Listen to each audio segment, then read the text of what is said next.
thank you. We appreciate your business. You have a good day. All right, thank you very much.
In the scale.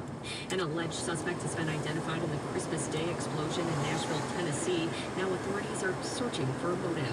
Federal authorities identifying 63-year-old Anthony Glenn Warner as the suspect. Authorities confirming Warner was killed in that blast. They say they were able to quickly identify him after they recovered a vehicle identification number from the RV that was used in the explosion. This morning, 6 Nashville police officers are being